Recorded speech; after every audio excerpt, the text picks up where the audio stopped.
தற்போது ஒரு அண்மை செய்தி. ராணிப்பேட்டை மாவட்டம் ஆற்காடு அருகே தனியார் ஹார்ட்வேர் கடையில் பயங்கர தீ விபத்து ஏற்பட்டிருக்கிறது. இந்த தீ விபத்தில் பல லட்சம் ரூபாய் மதிப்பிலான பொருட்கள் எரிந்து சேதமாகி உள்ளதாக தகவல் வெளியாகியுள்ளது. இது குறித்தான கூடுதல் தகவல்களை தருவதற்காக நமது செய்தியாளர் கிரண் இணைப்பில் இருக்கிறார். கிரண், வணக்கம். இந்த தீ விபத்துல யாருக்கேனும் காயம் ஏற்பட்டிருக்கிறதா? போலீசார் தரப்புடைய முதல் தகவல் அறிக்கை என்னவா இருக்கு? உங்க விரிவான தகவல்களை பதிவு பண்ணுங்க. வணக்கம் ராதிகா. கலவை பகுதியில் இயங்கி வரும் பெயிண்ட் கடையில் திடீரென தீ விபத்து ஏற்பட்டுள்ளது. சம்பவ இடத்திற்கு விரைந்த தீயணைப்புத் துறையினர் தீயை அணைக்கும் பணியில் தீவிரமாக ஈடுபட்டு வருகின்றனர். அந்த காட்சிகளை நாம் நேரலையில் பார்த்து வருகிறோம். ராணிப்பேட்டை மாவட்டம் ஆற்காடு அடுத்த கலவை பஜார் பகுதியில் தனிநபருக்கு சொந்தமான எலக்ட்ரிக்கல் மற்றும் ஹார்ட்வேர் கடை 3 அடுக்கு மாடி கட்டிடத்தில் இயங்கி வருகிறது. இந்நிலையில் இந்த கடையில் திடீரென தீ விபத்து ஏற்பட்டுள்ளது. இதனை அடுத்து கடை ஊழியர்கள் தீயை அணைக்க நீண்ட நேரம் போராடியும் தீ மலமளவென பரவியது.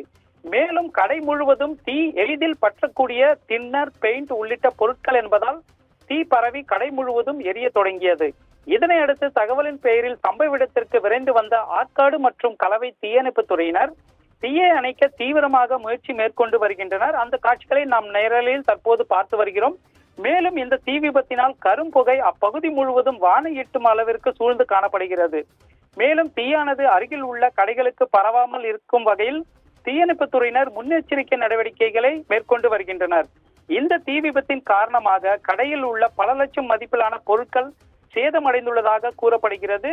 இந்த தீ விபத்து குறித்து கலவை காவல்துறையினர் வழக்கு பதிவு செய்து விசாரணை மேற்கொண்டு வருகின்றனர். அதில் மின் கசிவின் காரணமாக தீ விபத்து ஏற்பட்டு இருக்கலாம் என முதற்கட்ட விசாரணையில் தெரிய வருகிறது. ராதிகா, உங்க தகவல்களுக்கு நன்றி கிரண்.